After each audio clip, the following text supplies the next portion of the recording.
Well, hello and welcome to the Wellness by Design podcast. I'm your host, Jean Hogan, the Wellness Engineer. Really delighted today to be talking about the effect of nutrition, different nutrition strategies on pain and inflammation.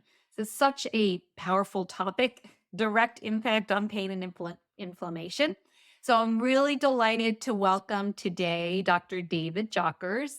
Welcome, David. Welcome to the podcast. Jane, thanks. So great to connect with you and excited about our conversation. Mm, I'm really excited too. I'm on your email list. I love your recipes. So if anyone is looking for anti-inflammatory type recipes on all kind and delicious and tasty, I recommend they go to your website. We'll have the link there.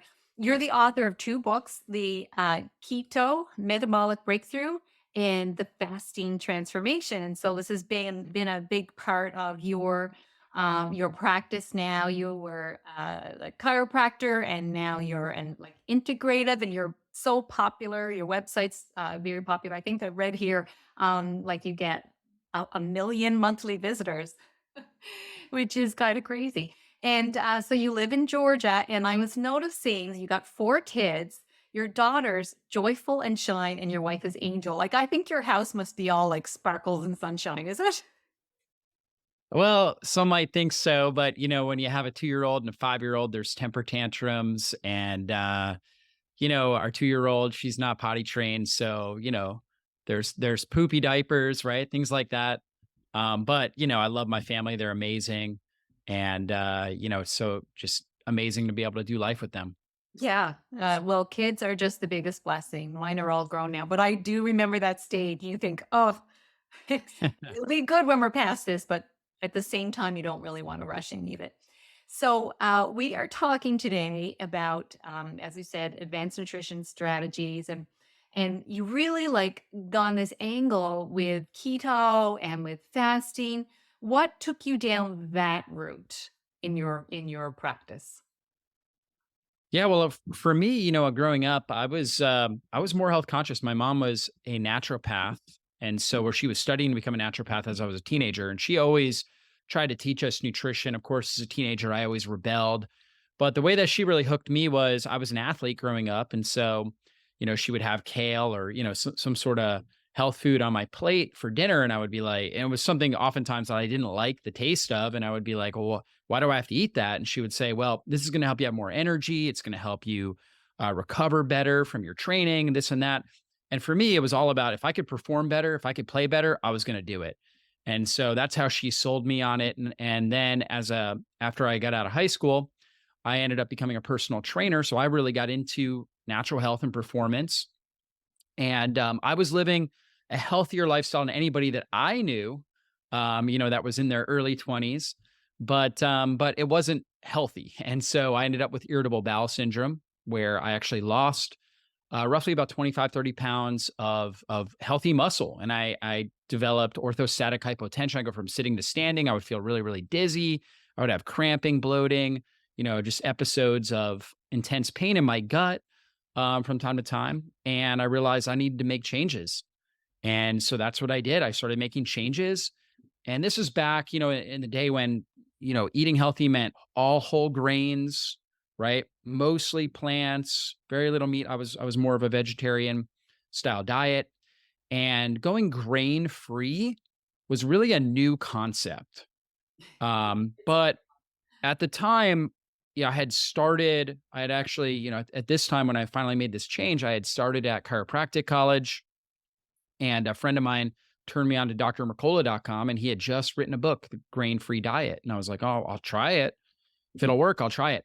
And so I did that, and it worked really well. In fact, I was eating a lot of grass-fed meats. We would order all these grass-fed meats from US Wellness Meats or one of these companies. And just trying to eat as much real food as possible, a little processed food as possible. And I would feel naturally satiated. And I had 7 a.m. classes many mornings in graduate school. And I would oftentimes I would work out in the morning and I would hydrate, and I really wasn't hungry. And I noticed that I actually felt a lot better when I would just hydrate really well in the morning and not eat until, let's say, midday, 1 o'clock, 2 o'clock, maybe. that's when all of a sudden I would get hungry. And so I had never heard the term intermittent fasting, but I started practicing this. I was able to heal irritable bowel syndrome. I got rid of all the gut issues. I regained the muscle weight, felt better, had great energy, felt better. I went to the top of my class in school and was able to perform at my highest level by practicing this. And I still hadn't even heard the term intermittent fasting, not until actually I got in practice. So I got in practice uh, pretty shortly after I finished school, and I was actually living in my office and showering across the street at a 24-hour gym. I opened my practice in early 2009 when the economy had crashed. I couldn't get a business loan. I started it on credit cards and all this kind of stuff. And so for me, I was like, I'm gonna live simple. I was single. So I lived in the back of my office, which my landlord was okay with as long as I paid the bills, right? So he was like, all right, whatever you want to do. And I was showering in the gym across the street, and I was just working 60, 70 hours a week. There was a power panel that was like, I was literally sleeping right under the power panel.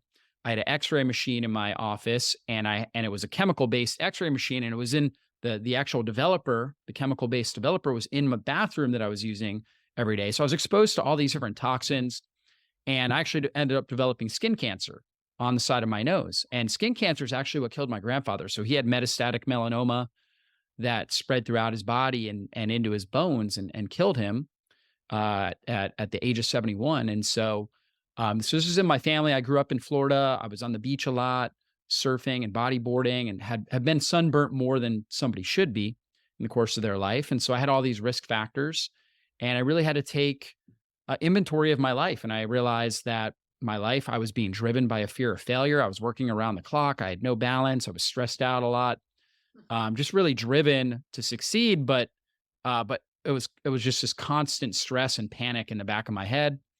I was being exposed to way too many chemicals. I would binge eat at night. Now, for me, binge eating was like like Ezekiel bread with coconut oil and blueberries, right? It was something like that, Yeah. right?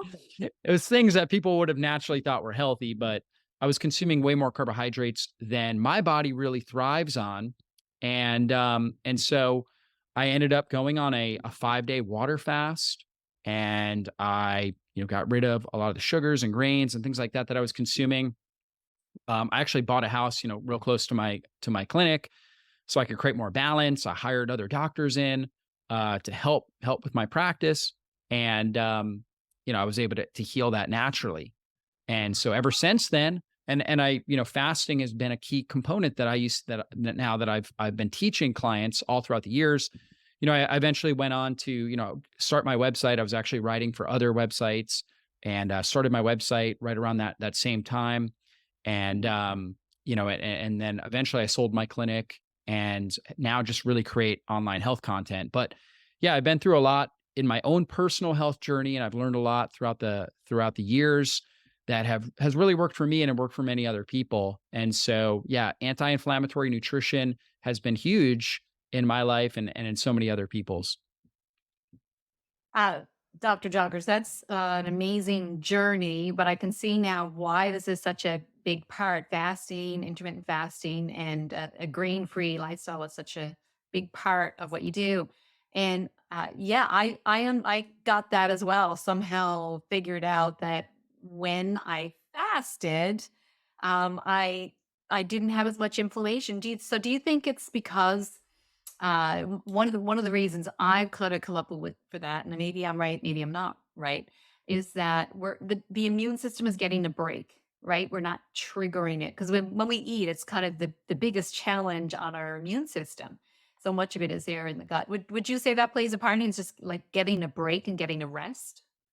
Well, there's a number of reasons why fasting helps bring down inflammation, but certainly that is one. So, when we eat, we produce a hormone called insulin. And if we're eating on a regular basis and we're eating more ultra processed foods, we're going to drive up more insulin. And insulin's job is to bring sugar out of the bloodstream and put it into the cells. And when insulin's elevated in our system, our cells become less sensitive to it. And so we have to produce more and more insulin. And when this happens, the fat cells are the last cells that lose their sensitivity to insulin. So the more insulin resistance we're developing as the cells lose sensitivity, the more we are driving fuel into the fat cells, and we're also blocking our ability to burn fat for fuel. And that's key because the more that we're doing this, the more insulin we're producing. Insulin also drives up inflammation in our body. And so we increase the amount of inflammation in our system when we do that. And then on top of that, insulin is really, it sends a powerful information signal to the body. It says, we're in a time of plenty, a time of food abundance. And so this is time for us to um, basically reproduce cells, right? And divide cells. Mhm. And so the body really needs to go through periods where we are growing and we are going through cell division. And that's really important, particularly for kids, pregnant women. Okay, it's important that they're getting a lot of those signals. As an adult, we need very little of those signals. We really don't need a whole lot of that. We need a little bit, but we actually need a lot of signals of the opposite. So when insulin drops down below a certain threshold, it tells our innate intelligence that it's time to heal, cleanse, and repair cells. And this is really key. So kids, they're going to spend a lot of time in cell division and growth. That's important. Pregnant women, but adults, once we get, fully grown, we need to spend probably 3 times as much time in cell repair and healing than we are in cell division and growth. And so we need that insulin down in order to trigger the body to do this. And when our body gets into this cell repair phase, it triggers something called autophagy, which is self-eating. And autophagy, actually, some Japanese researcher in 2016 won the Nobel Prize for research talking about autophagy. And autophagy is this innate intelligence-driven system where the cells will actually scavenge older, damaged cellular organelles. So within every cell, we have a whole bunch of different organelles, kind of like organs. Like we have a heart, in our body, we have our heart, we have our lungs, we have our liver. Those are all organs. Within every cell, we have, in a sense, like a heart, right? We have a digestive system. And so one of the main organelles is our mitochondria. The mitochondria are what produce all the energy within our body. And they also have a sensory function where they actually respond to the stressors in our environment. And we need really good, healthy functioning mitochondria. The problem is that mitochondria are sensitive to oxidative stress. And oxidative stress is kind of like rusting, like an apple browns when it's exposed to light, exposed to air, when it's exposed to oxygen. That's what happens to the mitochondria as well. So we need to constantly repair the mitochondria or get rid of the old damaged mitochondria. So we call the older, damaged, dysfunctional mitochondria senescent, right? Which is kind of a term for aging. Senescent mitochondria. And these senescent mitochondria lose their ability to burn fat for fuel. Fat is a really great energy source, a very clean energy source. We can produce a lot of cellular energy, we call it ATP, with very little oxidative stress in comparison to glucose. And so we also can produce energy through glucose. We produce very little ATP when we burn glucose, and we produce a lot of oxidative stress. So glucose isn't a preferred energy source unless we are in a state of low oxygen. So when we're in an anaerobic state, like when we're exercising at a real high intensity, then we're primarily burning sugar. And then what happens? Like our muscles will start to burn. That's the lactic acid that's produced as a byproduct of glycolysis when we're producing a ton of energy from glucose. And so the issue here is that we want to primarily be burning fat for fuel in our mitochondria because it's clean, it produces a lot of energy. However, the more of these dysfunctional mitochondria we build up in our cells, the less efficient they are at burning fat. So now we start burning a lot of sugar, which produces more of this oxidative stress, which damages all the other organelles within the cell. We end up with very dysfunctional cells. Now, if those cells are not eliminated, then they divide. And so now their dysfunction divides into their future generations. And now we start building up more and more of these older, damaged, or what we call senescent cells. And these senescent cells can be really problematic. And you talked about the immune system. And so immune system is very fast growing cells. Like our immune system, our immune cells are constantly under stress because they're constantly trying to hunt down invaders, older cells. They're releasing very toxic components in order to kill a lot of pathogens and inflammatory agents. And so we need a constant turnover of these immune cells. When we are not going through this process of autophagy, where we repair the organelles within the cell, or what we call apoptosis. Apoptosis is programmed cell death. So if we can't repair the cell, then we want the cell to kind of basically hit the kill switch, right? Kill itself in a sense. And that's good for the whole body because these older damaged senescent cells cause more problems. They actually release more inflammatory compounds. They don't function right. They don't burn fat for fuel. They're very dysfunctional. They damage the whole system of our body. So we want to get rid of them. Apoptosis and autophagy are the ways that we either repair or get rid of them. When we aren't able to do that, we end up with a whole bunch of poor functioning cells. Mhm. And these poor functioning cells lead to poor functioning organs, right? And poor functioning systems of our body, which result in symptoms that we're experiencing. So if we're experiencing chronic symptoms, it's a sign that we have a whole bunch of senescent, poor functioning cells in our body. And then if we go deeper than that, it's a sign that we have a whole bunch of senescent, poor functioning mitochondria and other cellular organelles within each cell. And fasting basically creates an environment where our body can get rid of these damaged cellular organelles and start to repair them as well as damaged cells and create new, healthy, young embryonic cells or new, young mitochondria within the cells, and that's going to allow us to function better. And really, ultimately, the quality of our life is going to come down to the amount and the functionability of the mitochondria within our cells. Wow. What a great lesson. What a great lesson in the mitochondria and autophagy and really I think about it sometimes as making our army stronger, right? We don't want to have an army with a bunch of stragglers behind. It just kind of weakens the whole army. And who doesn't want, healthy new young cells? So thank you, Dr. Jockers, for that. That was such a great summary. I'm thinking now back to when I had rheumatoid arthritis and I was trying to heal it naturally. And, I started with food and it did really make a huge difference. And then I remember hearing probably on a summit because I love summits. They're just great place to learn from people. I think it was Dr. Datis Karazian talking about blood sugar. And I remember thinking, I'm not diabetic. Like, why does blood sugar matter to me with an autoimmune condition? But it has everything to do with it, right? So maybe we could talk a little bit about that and why it's important to monitor blood sugar levels if you have pain and inflammation, even if you're not a diabetic. Yeah, absolutely. Your blood sugar is really key, and your body's constantly listening to the signals of your metabolic health. And so blood sugar should really be in, a certain range, okay?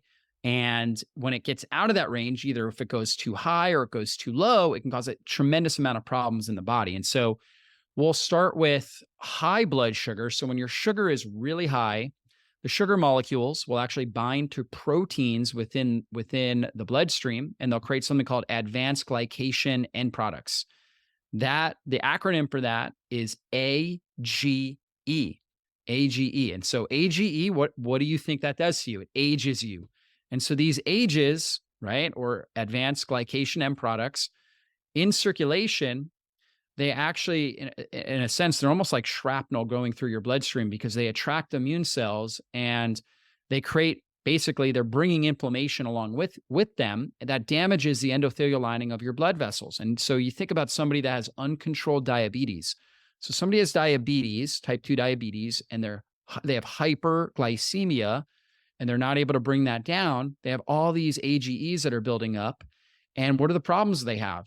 They end up with heart disease because, again, the blood vessels are becoming damaged. They end up with kidney failure. That's because of the blood vessels, again, becoming damaged. They end up with optic neuritis oftentimes where they lose their vision because the nerve cells become so damaged. They end up with peripheral neuropathy where they lose the feeling oftentimes, or they have just constant pain in their nerve, or they lose all the feeling altogether and they can't even feel their foot.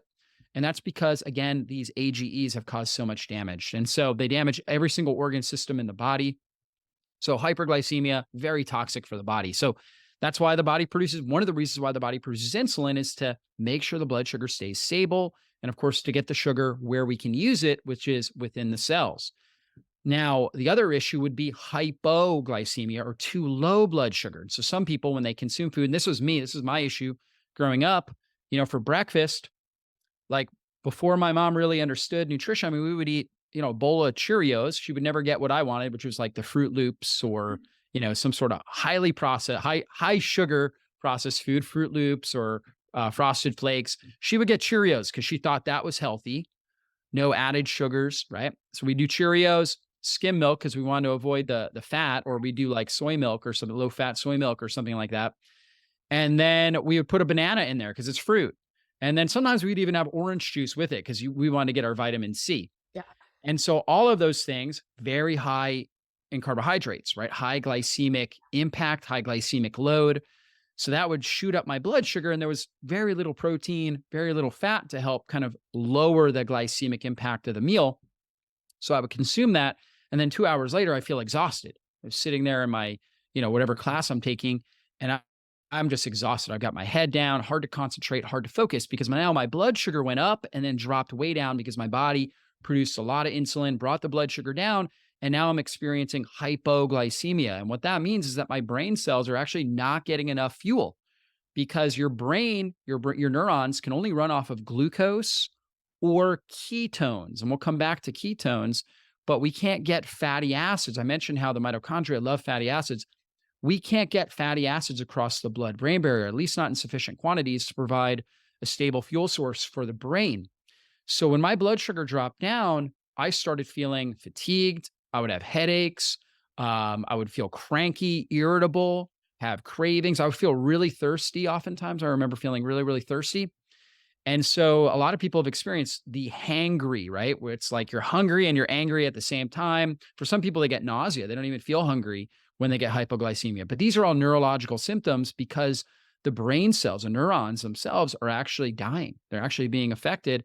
And then when one neuron dies, it spills out a whole bunch of different neurochemicals. And those neurochemicals actually affect the neuron right next to it and can cause that neuron now to have excitotoxicity and die. And then it's almost like a domino effect where this process of neuroexcitotoxicity takes place where we're damaging all these neurons around it. So it's really, really problematic. Hypoglycemia is a huge factor. In fact, if you've had one or more serious bouts, by a serious bout, what researchers mean by that is like where you pass out. Okay. So if you've passed out from hypoglycemia one or more times in your life, I think you have something like a 60% greater risk of developing dementia or some sort of early cognitive decline, some sort of it's called neurodegenerative condition later in life. Like it's pretty significant. And that's because you've damaged so many of these neurons. So it's really important that we don't end up with hypoglycemic reactions as well. Now, I mentioned ketones, and the interesting thing is that, and I talked about how I did a fast and how I teach fasting. And so most people think, well, if I fast, I'm going to create hypoglycemia and I'm going to damage all these brain cells. So I'm really worried about that. And the interesting thing is that when you fast, your insulin drops down and your body has this mechanism. And this is because all of our ancestors, they didn't have refrigerators and pantries. Right. They didn't have 3 meals a day. Okay. It was feast or famine. When the hunt was good, when the harvest was good, they feasted. And when it wasn't, which wasn't uncommon, everybody would go through periods of time where they had very poor harvest, very poor hunting. And so they would sometimes go days without food. The blood sugar drops, the insulin drops, your body takes fatty acids, it takes them into the liver and converts them into ketones. Ketones are water-soluble molecules that are smaller than fatty acids. They can cross the blood-brain barrier and they can provide a fuel source for the brain cells. And they signal, they're an epigenetic influencer. So they actually influence the genetic expression of the cells in our brain as well as throughout our body. One of the ways that they change the expression of the neurons is they downregulate inflammation and something called neuroinflammation in the brain, significantly downregulate it. And so you get less inflammation. They also help to balance the glutamate to GABA ratio in our brain. And glutamate is like the gas pedal of the brain. So it's It's, allows us to have cognitive acceleration, think sharply and quickly, react to stress. We really need glutamate, super key for that. But we also need it balanced with GABA. GABA is the brakes. So if you're driving a car, brakes aren't working well, look out, right? Big problem. And so a lot of people, they have an imbalance. And typically when we have neuroinflammation, for most people, they have an excess of glutamate, right? And very poor GABA function. And when that happens, they'll have anxiety, in some cases, depression, irritability, more sometimes in some cases, everybody's a little bit different. In some cases, more aggressive behavior, trouble with anger, frustration, right? A lot of these types of things have to do with neuroinflammation that's taking place there. And so the ketones help to balance the glutamate to GABA pathway. And that's why a lot of times when people are fasting, they just feel like they can perform better. They have better memory. For a lot of people, from a spiritual perspective, a lot of people fast for spiritual purposes, and they feel like they have better intuition, that they hear from God better, that they hear from their spirit, whatever it is that they're trying to accomplish. They just feel like they have better recall, right? And they have breakthroughs in their life. And I guess if you were to break it down on a physiological perspective, I think that the balanced glutamate to GABA and the reduction in neuroinflammation is having an impact on that and giving that person more clairvoyance, right? And so, yeah, so fasting just has really powerful effects. And the ketones, right? Elevation in the brain is super important there. So to summarize all of that, I just really think a big part of blood sugar stability is creating what we call metabolic flexibility, Yes. where we want to be good at burning sugar when it's available, right? You eat an apple, you want to be good at burning the sugar that's in the apple. But you also want to be good at burning fat when you don't have much carbohydrate in your system. When the blood sugar starts to drop, you want to be really good at producing these ketones so you never experience hypoglycemia. So for me, I used to experience all that hypoglycemia. Now I never do. Now I can go long periods of time without meals and actually feel great. I actually typically feel better, in my fasted window than I do in a feeding window.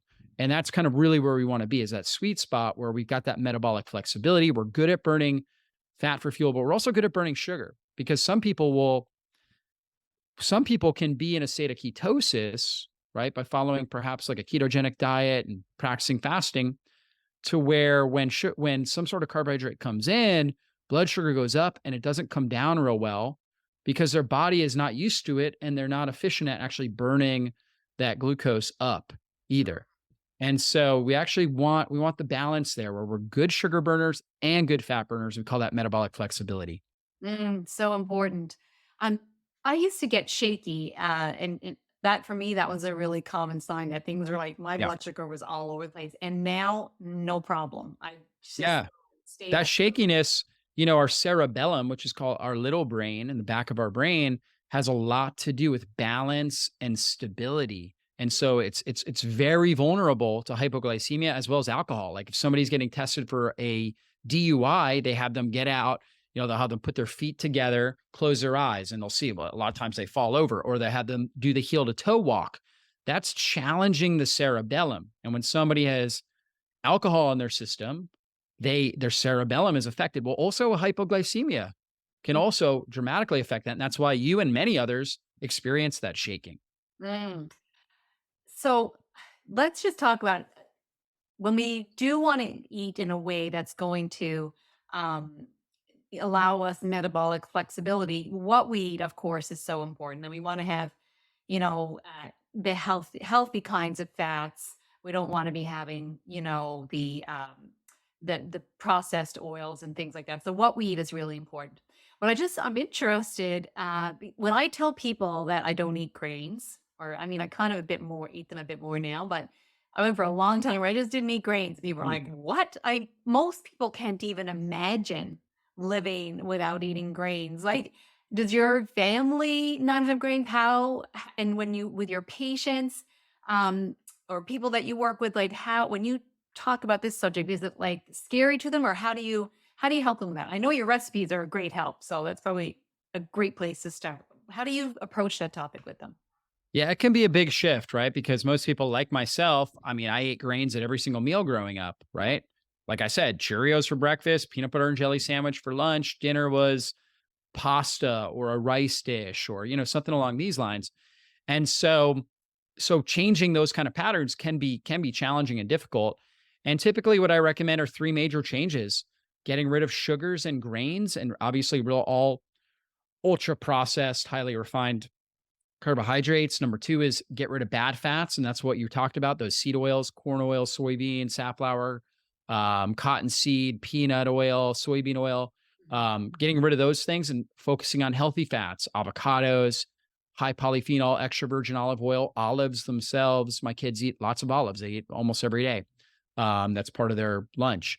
And other fats like grass-fed butter, coconut oil, coconut products, eggs, pasture-raised eggs, all healthy, the healthy stuff from that perspective. And then trying to do our best to prioritize protein, but doing our best to get it from organic, grass-fed, wild-caught sources. So that's going to reduce our toxic load, because a lot of the grain-fed, conventionally raised animal products are bioaccumulating toxins because we're eating grains that were genetically modified and sprayed with glyphosate and all different types of herbicides and pesticides.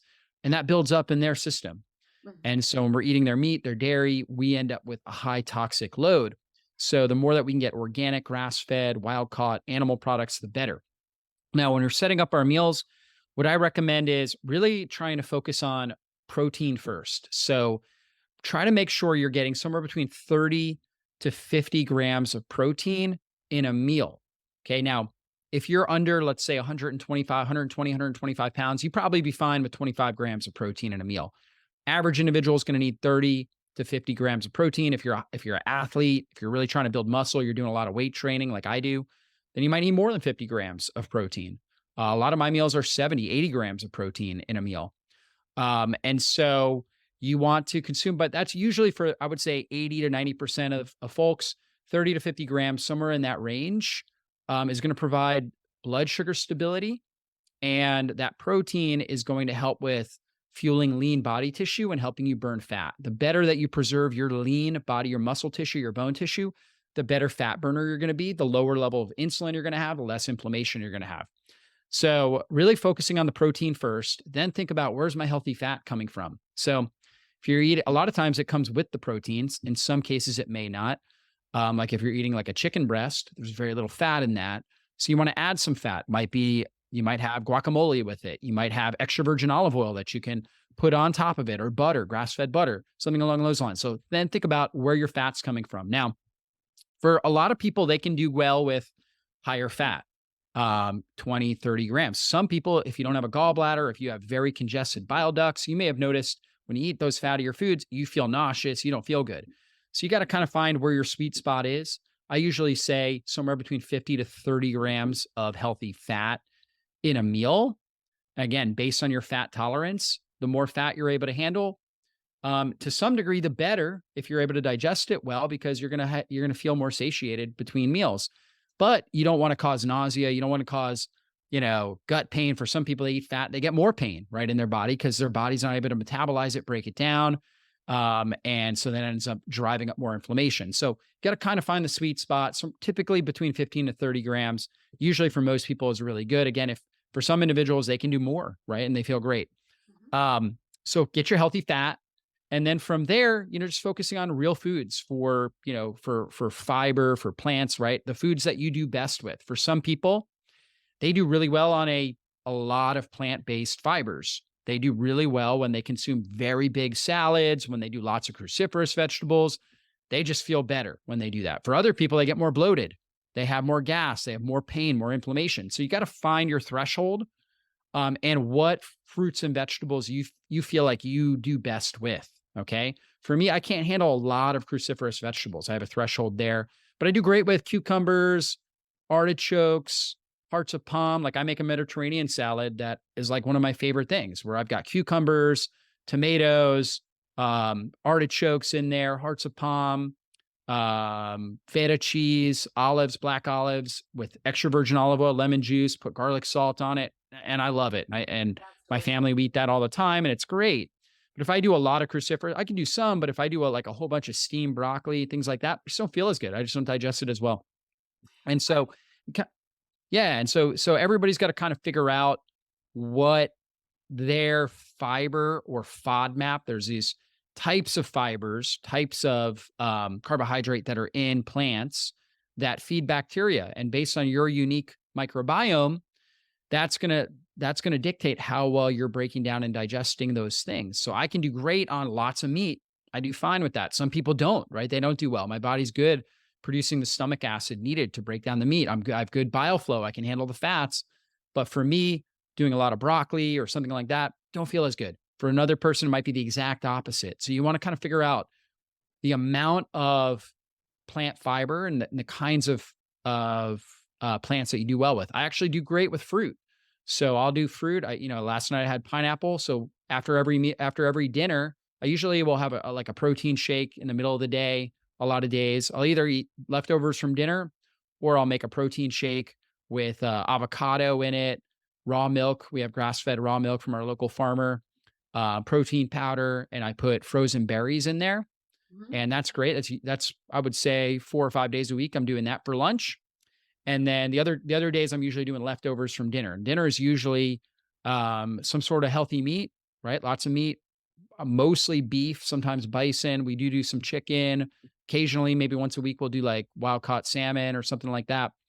And then we're doing that Mediterranean salad, like I talked about. That's common. Um, my wife might make sweet potato. I don't usually eat a lot of sweet potato. I feel like it drives up my blood sugar too much, causes more cravings. Mhm. But usually I'm doing a lot of meat. We do guacamole. We'll make guacamole, things like that. Mhm.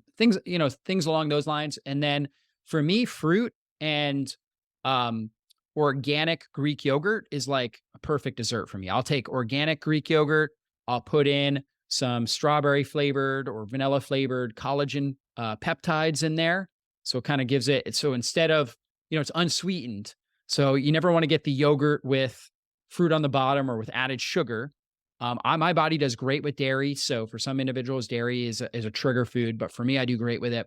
But I always make sure I get it organic, unsweetened, and then the sweetening comes from the stevia within the protein powder.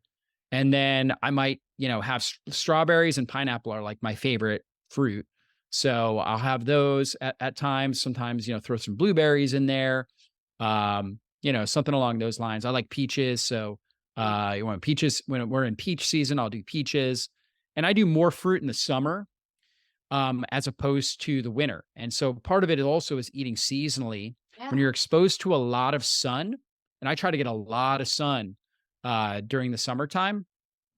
I mean, I really try to get sun. Like today, it's nice enough. I'm gonna do my workout outside, my shirt off to get some sun, even though it's November here in Georgia. But I try to get as much sun as possible. Actually, good sunshine, good sun exposure, the infrared that you're being exposed to, that actually helps improve insulin sensitivity and mitochondrial function. Mm. So when you're being exposed, when you're getting a lot of good sunshine on your body, obviously it helps optimize your vitamin D levels as well. Vitamin D plays a key role in insulin sensitivity. And so when you're getting a lot of sun, you tend to have better carbohydrate tolerance. And it makes sense, right? Fruit is in season, late summer typically. And fruit has a lot of antioxidants, polyphenols and antioxidants that help, like anthocyanins, for example. A lot of these colored fruits like blueberries and strawberries, they have something called anthocyanins, which is designed. These are pigments within them that are designed to help protect against the oxidative stress from UV light. So it confers the benefits when we consume them, right? So it makes a lot of sense that the more sun we're exposed to, the better we're going to be able to tolerate. And fruit really helps us with that. It also has structured water in it, which we get. Obviously, we're losing more water during the heat of the summer. So getting more of that structured water helps all the cells be able to communicate more effectively together. So that's usually what I'm consuming on a regular basis. Now, my wife, I could eat the same thing every single day and be totally happy, right? Whereas my wife very much craves creativity, Mhm. and so do my kids. They my kids are all young. They like creativity. I have a joke with my wife because whenever she goes in the pantry, the kids run in there because they know something good's going to happen. And so, so my wife will get the healthier processed foods and she'll make brownies and cookies and, things like that, the healthier forms of ice cream. So my kids get like, I think it's like coconut ice cream on Fridays and things like that. For me though, I'm pretty boring, I guess you could say. That's what she says, but I eat what I feel like makes me thrive. And now at 42, I feel better, a lot better than I did at 22, and I feel a lot better than I did at 32. And so ideally that's the goal for me, is to just feel better every single year and to continue to find strategies that are going to help me thrive as I get older. Aging backward, sounds like. Yeah, that's So right. I love the way you said everyone's different. So like if you ever hear anyone say, this one diet is perfect for everyone, it's just not true, right? We're all different. So I really like that you said that, Dr. Jockers. And I also love that a couple of times you mentioned the innate wisdom of the body. And so would you say what we're trying to do if we are in pain, inflammation, or dealing with any chronic conditions is really creating an environment in which the body its wisdom takes over and it does the healing naturally. Would you say that kind Yeah, of 100%. I mean, that's what I was talking about. Yeah, with the innate intelligence just goes to work when insulin's low. Insulin is a major information signal to the body. When insulin drops down below a certain threshold, when we look at it on the blood work from a functional perspective, a great test is fasting insulin. And so when your fasting insulin is up over 6, it's a sign. So if you've been fasting for 12, usually you want to get it done somewhere between this kind of 12 to 14-hour range. So let's say you finish dinner at 7 a.m., you go in, you get your blood work done at 8 a.m. in the morning. Or sorry, 7 p.m., you finish dinner, 8 a.m. the next morning, you're getting your blood work done. That's in that kind of sweet window where the test is the most accurate. So somewhere 12 to 14 hours, your insulin levels should be below 6. If it's below 6, it's a sign that you're very insulin sensitive and your body's able to undergo autophagy and get rid of these damaged cells. If it's up over 6, it's a sign that you have insulin resistance, and it takes longer to get into that sweet spot where you're burning fat, right? So you're gonna need a longer fasting window. And we want to do things to help bring it, better insulin sensitivity. Exercise. You might not be exercising much. You might not be walking much throughout the day. You might be eating too many carbohydrates. You might not. You might have too large of an eating window. You might be eating from the time you wake up to the time you go to bed. So there are a lot of things that we want to look at in order to help improve your insulin sensitivity. You might not be sleeping good. Maybe you have bad light exposure at night. Maybe you're up watching movies on Netflix or something like that until midnight. And then, that's going to affect your stress hormones and your circadian rhythm, and that can also throw off your insulin levels. So, a lot of different things. Infections. I also see infections causing that, whether it's parasites, H. pylori. Sometimes people are trying to do a lot of things diet wise, but they have these infections that are driving inflammation in their system, and that's causing insulin resistance as well. So, Mhm. you want to figure that out. Do you recommend continuous glucose monitors for people as a way to monitor? Yeah, I think it's a great way. So that gives you instantaneous feedback. Basically, what a continuous glucose monitor, you just put it on your arm and you have a little app on your phone. And so you eat a meal, 30 minutes later, let's say, you check your blood sugar, you kind of see how much it went up or down, right? And see how your body was impacted by the foods, specifically the foods in that meal. And Mhm. you can find that there are certain things. I was talking to somebody the other day and they said that cashews spike their blood sugar. So they realized they didn't know that before. They enjoyed cashews. They didn't know that it was having that effect. So you can see kind of that personalized data. So I do think that's a great idea. You can also see, I wore one for about a month, and you can also see the impact of stress and how that changes Definitely. blood sugar level, which I found really interesting. Another thing I found because I do the intermittent fasting like you, and I did a 5K running race, and I hadn't eaten anything. I kind of forgot, so I did the race, and then I thought, oh no, I felt kind of weird. And I thought maybe my blood sugar was really low. And I looked did the scan and it spiked right up, the highest it had ever been. And so, there's sometimes you can, I guess what happens is it forces the blood sugar to go up because it's responding to there being, yeah, it was low in the bloodstream. So that was really interesting as well to see what happened there. So I Well, found also the it super exercise. cool. When you exercise, your body's gonna liberate that glucose, Yeah. right? Yeah, Yeah. I mean, it's a natural stress response. You gotta have it available for to create energy quickly because your body, your innate intelligence doesn't know if you're running a 5K or if you're running for your life, right? Exactly. And it was my first one. I was probably a little nervous and stressed, so that probably didn't help either. Um, Yeah.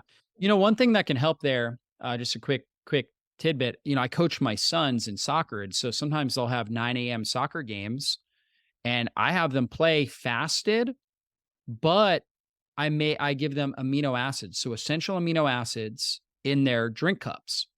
So I have them drinking essential amino acids, and they play amazing. Like, and they're not even hungry after. Obviously I give them food after the game, and they're not even like they don't have natural signs like, oh my gosh, I need to have food. So the amino acids really help them in that setting. So if you are, let's say a lot of these 5Ks are early in the morning, and sometimes people think, well, I'm going to expend all this energy. I need to eat something beforehand, which you'll actually notice you perform better fasted, but have an amino acid, get essential amino acids. Like we just have a powder, it's called Amino Strong that we put in. It's flavored with stevia. It's got electrolytes in it too. And those amino acids in your system will help provide a fuel source that will keep your blood sugar more stable and help you recover as well and perform better in that, in whatever you're doing. Next race, I'm having that. There you 'Cause I go. just don't wanna run on a full stomach. It just so Right. Exactly. It's bad for your gut. It actually creates more inflammation if you have a full stomach. that makes total Yeah. sense. Makes total Yeah. sense. All right, Dr. Jockers, this has been fabulous. Just like a crash course in all things inflammation related to blood sugar levels. So thank you so much for that. I want to ask you one question that I ask all my guests, and that is, what's one thing someone's, this is called wellness by design, it's intentional living. So what's one intentional baby step someone could take today, right after listening to this, that would help create a healing environment in their body? Yeah, well, there's one thing that I didn't talk about was actually just going out and walking throughout the day. There's a lot of research showing that people that are walking, I think it's something like our ancestors would spend, I think they would walk somewhere between 5 to 7 miles a day, right?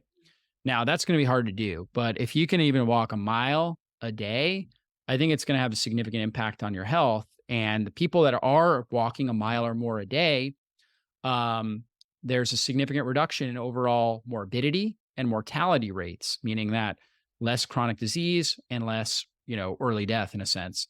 And so just getting out and taking walks and use that as a great time, get in the sun.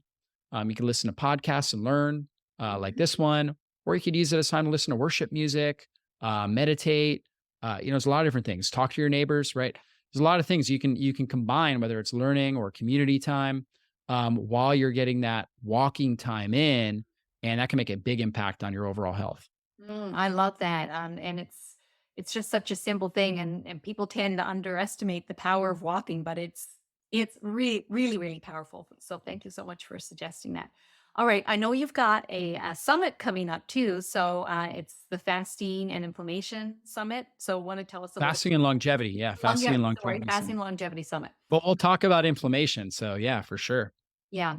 Okay, so we'll have a link to that so people can learn more about that. And also, the best place to find you, I know your website is drjockers.com. We'll have the links there. Are you also active on social media?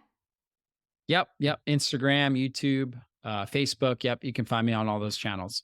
Okay, and we'll share all the links. I want to say thanks so much for the great work that you're doing, all those fabulous recipes you're putting out. And I just really appreciate that I've gotten to know you. It's so great to meet you last month in Atlanta, to connect with you there. And just thank you for being here and having this conversation today.